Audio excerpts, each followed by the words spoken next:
You already know something is wrong. You have known it for a while, even if you have never found the exact words for it. It shows up in small moments. You finish a conversation and walk away feeling vaguely hollow, as though something important was said, but somehow nothing was actually communicated. You scroll through an argument online and realize, with quiet discomfort, that you cannot tell the difference between the people who are thinking and the people who are simply reacting. You sit in a meeting or at a dinner table, or in the middle of what should be a meaningful exchange, and you notice that everyone is talking but no one is really listening, no one is really thinking, and worst of all, you sometimes catch yourself doing the exact same thing. There is a creeping suspicion that the culture you live inside has made a kind of peace with shallowness, that it has found 1,000 comfortable ways to stay on the surface of things, and that most people, including perhaps yourself, have developed habits that keep depth permanently at bay. That suspicion is worth taking seriously, because what you are sensing is not just a personal frustration.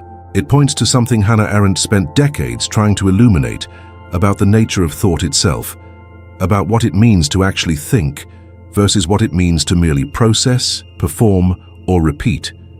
Most people assume that thinking is something that simply happens. You have a brain, information enters it, conclusions emerge. Thinking in this casual understanding is automatic, a background hum of cognition that never needs to be cultivated or protected. But Arendt understood something different and more disturbing. She understood that genuine thinking is not the default state of human consciousness. It is, in fact, a capacity that can be lost, not through injury or illness, but through habit, through the quiet, daily accumulation of patterns that train the mind to stay on the surface, to respond without reflecting, to move so quickly between inputs that no single thing is ever truly considered. The superficial mind is not the stupid mind. It is not the ignorant mind. It is something more specific and more troubling. It is the mind that has learned, often through perfectly ordinary social conditioning, to avoid the friction of genuine thought. And it leaves traces everywhere, in how we speak, in what we find entertaining, in how we handle being wrong, in the questions we ask and the questions we never think to ask at all. Arendt arrived at this understanding through one of the most harrowing intellectual experiences of the 20th century. She attended the trial of Adolf Eichmann in Jerusalem in 1961, expecting to encounter the face of radical evil. She expected a monster. What she found instead was a bureaucrat, a man of startling ordinariness, a man who spoke in clichés, who could not form an original sentence, who deflected every attempt to pin him to a genuine moral statement by retreating into administrative language and procedural justifications. He had not, in any obvious sense, lost his capacity for reason. He could organize, he could follow instructions, he could speak. What he had lost, or perhaps never developed, was the capacity to think from the perspective of another. The capacity to step back from the current of events and ask what he was actually doing. Arendt called this the banality of evil, and the phrase has been misunderstood so many times that it is worth slowing down with it. She was not saying evil is boring. She was not saying evil is common. She was saying that some of the most catastrophic human behavior is not born from monstrous intention, but from the absence of thought, from the refusal or the trained inability to think at all. Now, most of us are not Eichmann. Most of us are not participating in historical catastrophes, but the same mechanism Arendt identified in that Jerusalem courtroom operates at every scale of human life.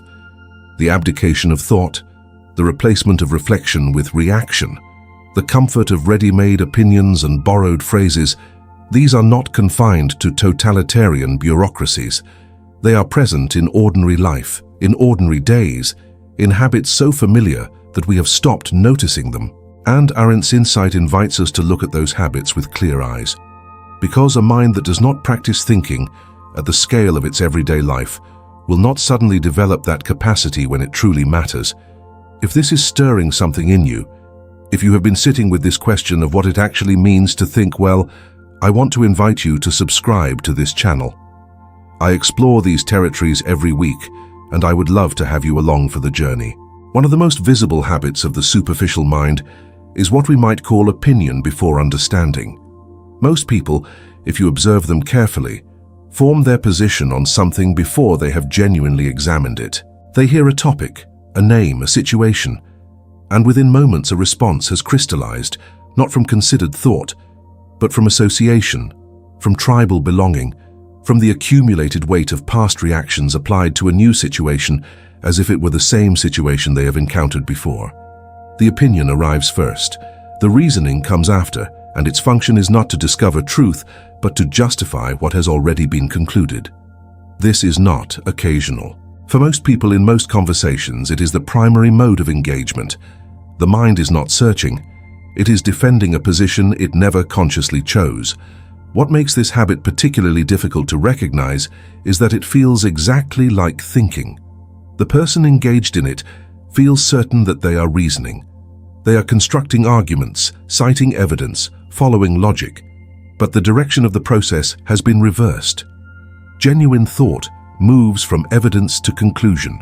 This other thing moves from conclusion to evidence, selecting what supports and ignoring what complicates. Arendt would have recognized this immediately as the kind of thinking that totalitarian regimes thrive on, the kind that cannot be reasoned with because it is not actually reasoning.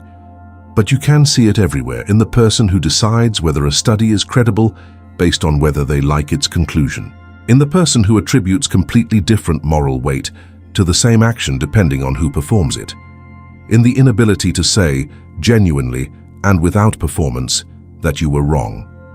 The inability to say you were wrong is itself one of the clearest markers of a mind that has not developed genuine reflective capacity.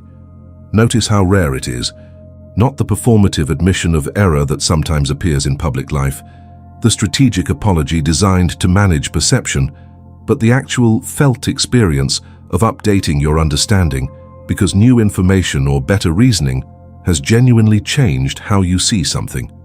Most people experience this as threatening rather than satisfying, and that inversion is worth examining. If thinking is genuinely about understanding, then being wrong should feel like progress. It should feel like the process working correctly. The fact that it more often feels like defeat tells you something about what the mind has been trained to optimize for. It has been trained for the appearance of being right, not for the experience of coming closer to truth. Arendt, drawing on Socrates, understood that the examined life required a kind of internal doubling. She wrote about the two-in-one, the silent dialogue that the mind conducts with itself when it is actually thinking. The self that poses the question and the self that answers, the self that challenges and the self that must defend or revise. This internal conversation is not comfortable. It produces friction, it surfaces contradictions, and demands that they be resolved, not papered over. Most people have learned to silence this internal voice, not through any deliberate choice, but because the habits of modern life leave almost no room for it. The constant availability of external stimulation means that the moment discomfort arises, there is always something to reach for that will dissolve it. The phone, the feed, the next video, the conversation that requires no depth. The two-in-one never gets to finish its sentence.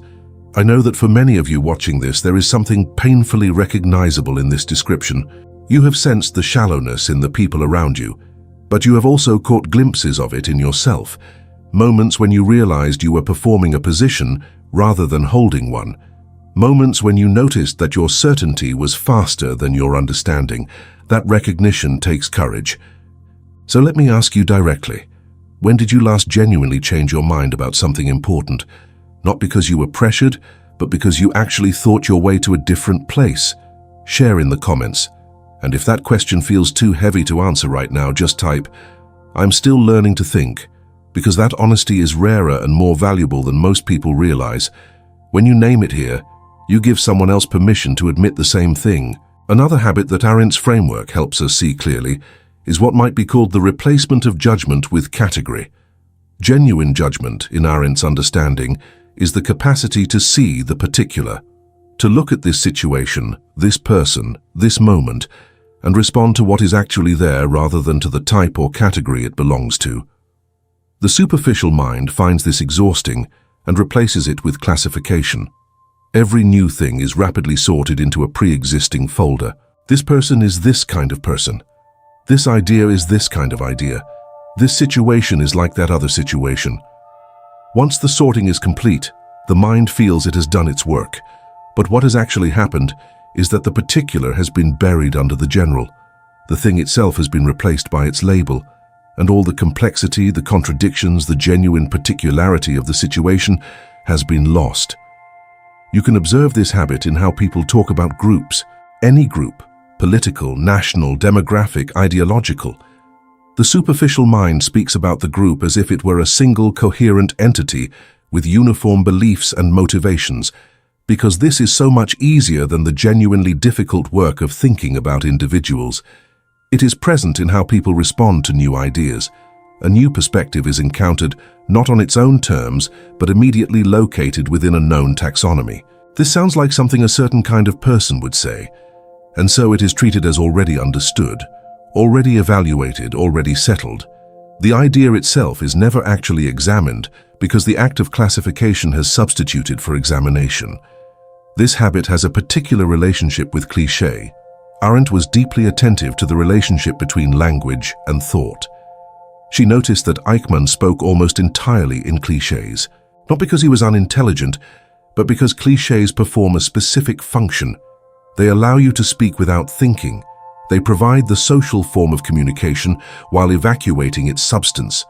A cliché is a phrase that has been used so many times that it has become a reflex rather than a meaning. When you describe a difficult situation as what it is, you are not communicating an analysis. You are producing a noise that signals membership in a group that already agrees with you. When you respond to a complex moral question with a phrase about both sides, you are not engaging with the complexity. You are using language to demonstrate that you recognize complexity exists while simultaneously declining to actually inhabit it. The truly difficult question this raises is why cliché is so attractive, and the answer, when you examine it, is deeply human. Cliché provides safety. It puts you inside the agreed-upon space of your community. Original thought, by contrast, is exposed. It might be wrong, it might offend. It will certainly be more complicated to defend than a well-worn phrase that everyone already accepts. Original thought requires you to stand somewhere, and standing somewhere means you can be challenged. The superficial mind is, at some level, a mind in flight from exposure. It has learned to value the appearance of thinking over the experience of it, because appearance can be managed and the experience cannot. This points to one of the deeper patterns Arendt identified in modern life, the collapse of the private realm. In her political philosophy, Arendt distinguished carefully between the public and the private, not in the trivial sense of what you share on social media versus what you keep to yourself, but in a more fundamental sense. The private realm for Arendt was the space of interiority, the space where you existed as a singular, unrepeatable self, where you were not performing for an audience but encountering your own experience directly. The public realm was the space of appearance, where you showed yourself to others, where your words and actions entered the world and became part of a shared reality. What she observed with growing alarm was the erosion of genuine interiority. The private realm was being colonized by the logic of appearance. People were learning to experience their own lives as if from the outside, always measuring themselves against an imagined audience, always translating their experience into shareable form before they had actually lived it. This is not a metaphor for social media, though social media has turbocharged the phenomenon. It was visible to Arendt in the mid-20th century, in the way mass culture was training people to consume ready-made experience rather than generate their own. The person who cannot be alone without discomfort, who reaches immediately for entertainment at the first sign of internal quiet, who experiences boredom not as an invitation to thought, but as a problem to be solved, this person has lost access to the private realm. And without the private realm, without genuine interiority, the two-in-one dialogue that constitutes genuine thinking has nowhere to live. The mind becomes purely reactive, a surface on which external stimuli produce responses, without the intervening space where reflection could occur. Think for a moment about your own relationship with silence, not the absence of noise, but the internal silence that arises when you are not filling your consciousness with input. How long can you remain with that?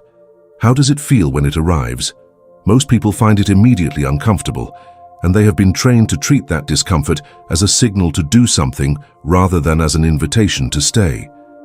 But Arendt would suggest that this discomfort, properly understood, is the first sign of the mind waking up to itself.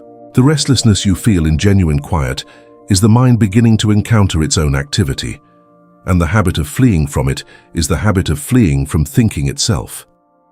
There is a related habit that the superficial mind develops around the consumption of ideas, which is the confusion of information with understanding. We live in a period of unprecedented information access, and this has created a specific kind of intellectual illusion. The person who has read many things, who can cite studies and statistics, who can speak with apparent fluency about many topics, often experiences this as knowledge. But information and understanding are genuinely different things. Information is data that sits outside the mind and can be retrieved. Understanding is something that has been worked on, that has encountered resistance, that has been turned around and examined from multiple angles until the mind has made it its own. You cannot acquire understanding the way you acquire information. It cannot be consumed passively. It requires the discomfort of genuine engagement, the willingness to stay with something long enough for it to complicate your prior assumptions. The superficial mind, trained for consumption rather than digestion, mistakes the accumulation of information for intellectual depth. This creates a particular kind of conversational habit that many of you will recognize. The person who responds to every new idea with a piece of information designed to demonstrate existing knowledge rather than with a genuine question. The person who fills silences with facts rather than sitting with uncertainty. The person whose engagement with a difficult idea lasts exactly long enough to locate it within their existing framework before moving on. There is no real dwelling here. There is no genuine encounter with the idea as something that might change how you see. The information is processed and filed, and the mind moves on unchanged. Arendt was particularly interested in the role of judgment in this context, and specifically in what she called the capacity for enlarged thinking. This is the ability to consider a question from multiple standpoints, not through relativism or the abandonment of your own perspective, but through the deliberate effort to think from positions other than your own. This is genuinely difficult. It requires you to hold your own perspective loosely enough that you can imaginatively inhabit another, while retaining enough of your own standing to actually evaluate what you find there. Most people have no practice with this at all. The habit of the superficial mind is to think always and only from inside its own position, treating that position not as one perspective among many, but as the transparent lens through which reality is simply seen. The idea that someone could look at the same situation with equal sincerity and arrive at a genuinely different conclusion, not because they are wrong or dishonest, but because they are standing somewhere else, is deeply threatening to a mind that has not developed this capacity. This is what makes genuine dialogue so rare. Genuine dialogue requires both participants to be genuinely open to the possibility that the conversation might change them, that what the other person says might reveal something they had not considered, that their own current understanding might be incomplete. This requires intellectual humility of a very specific kind, not the performed humility that says, of course I might be wrong while behaving with complete certainty, but the lived humility that manifests in slowing down, in asking questions rather than making statements, in being visibly interested in the other person's reasoning, rather than simply waiting for them to finish so you can respond. Most conversations are not like this. Most conversations are two people, taking turns delivering pre-formed positions at each other and calling it an exchange. If what you are hearing in this exploration is resonating with you, if you have felt the loneliness of watching people around you perform, thinking without actually doing it, or the frustration of conversations that could have been meaningful but stayed on the surface, then I want you to know that this channel is for you. I create these explorations for people who are not satisfied with easy answers, who are willing to sit in the difficulty of genuine questions, who want to develop their capacity for thought rather than simply consume the conclusions of others. If that is you, please subscribe and join this community. We are not here to hand you a finished perspective. We are here to think together, and that is something worth committing to. Leave a comment below and tell me, where in your own life do you notice the pull towards shallowness? What habits in yourself are you most honest about? I read every single comment, and your reflection here genuinely shapes the conversations we continue to have. There is one habit of the superficial mind that deserves particular attention, and it is perhaps the most socially normalized of all. It is the habit of treating agreement as the measure of a conversation's success. The person who has not developed a genuine reflective capacity tends to evaluate interactions by whether they ended in consensus. A conversation that produced agreement feels successful. A conversation that produced sharper disagreement or unresolved complexity feels like a failure. But this is precisely backwards from what thinking actually requires. Genuine intellectual engagement often ends not in agreement, but in a more sophisticated appreciation of the complexity.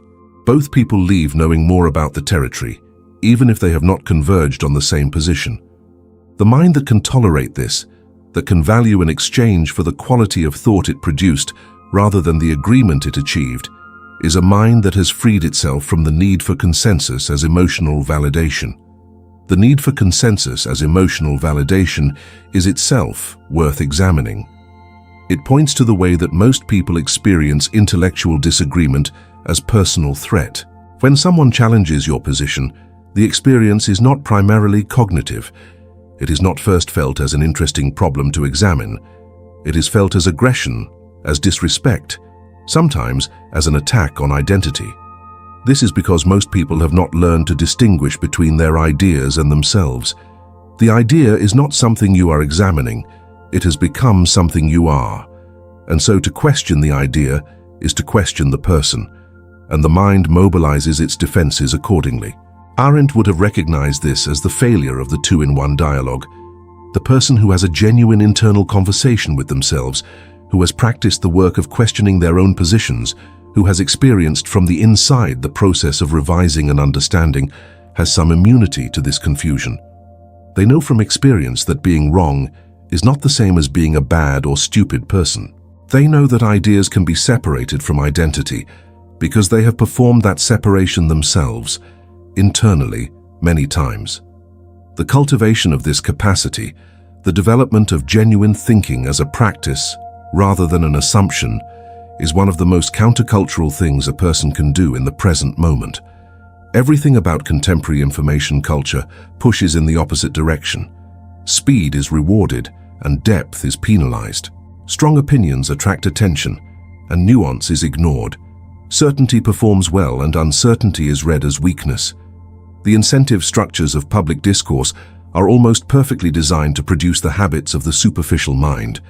And this means that developing genuine thinking requires something that is genuinely unusual, a willingness to be out of step with the current, a willingness to be slower than the conversation, to hold back the quick response, to sit with complexity rather than resolve it prematurely into a shareable position.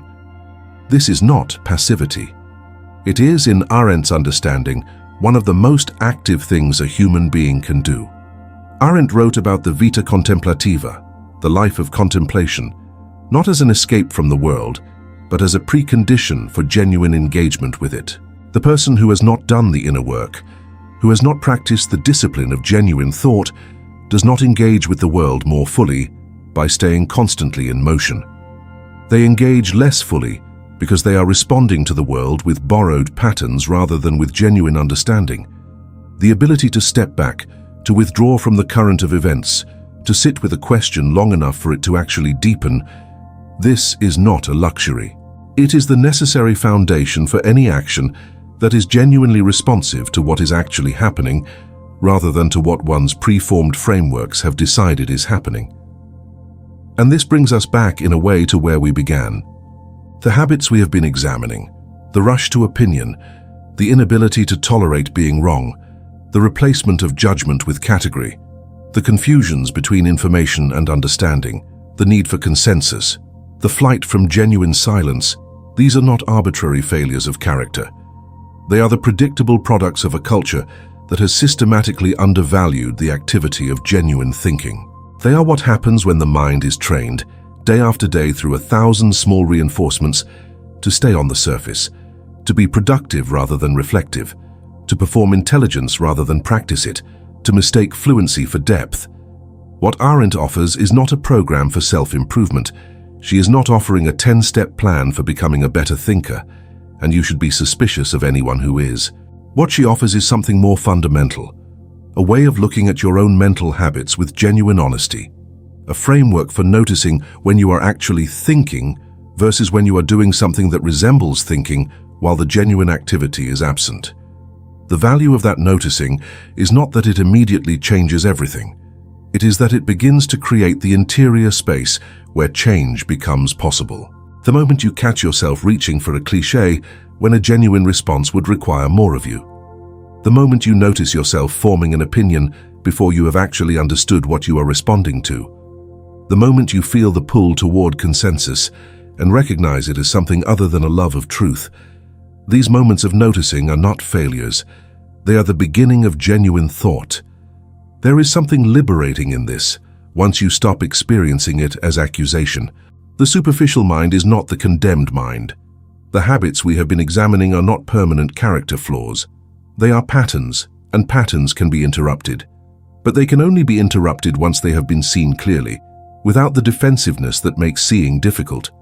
Arendt practiced a kind of radical honesty about the human capacity for self-deception, for moral numbness, for the comfortable abdication of responsibility that comes with following procedures and borrowing thoughts. But she also believed deeply in what she called natality, the human capacity for new beginnings. The fact that we are born means that we can always begin again, not from nothing, not without the weight of what we have been, but genuinely again, with new eyes, with a different quality of attention, with a decision, however small, to actually think rather than to perform thinking while remaining safely on the surface. You do not need to become a philosopher to practice this. You do not need to read Arendt, though I hope you will, or to acquire a particular vocabulary, or to perform a particular kind of intellectual identity. What genuine thinking requires is much simpler and much harder than any of that. It requires slowing down in moments when speed is the habit. It requires asking the next question when stopping feels easier. It requires remaining in uncertainty long enough for something genuine to emerge, rather than collapsing it prematurely into a position. It requires above all the willingness to be changed by what you encounter, to let a conversation, a text, an experience actually reach you.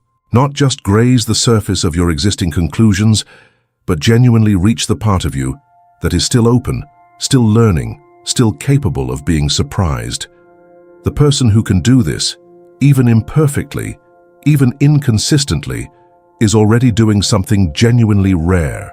They are already living closer to what Arendt understood as the examined life, the life in which thinking is not a background hum, but an active practice, a daily decision, a commitment to encountering reality with something more than borrowed lenses.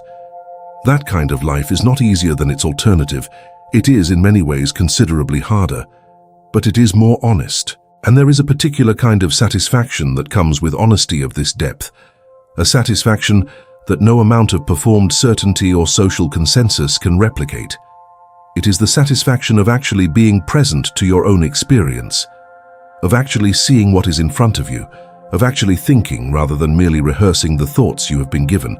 That is worth protecting, that is worth practicing, and you do not have to do it alone.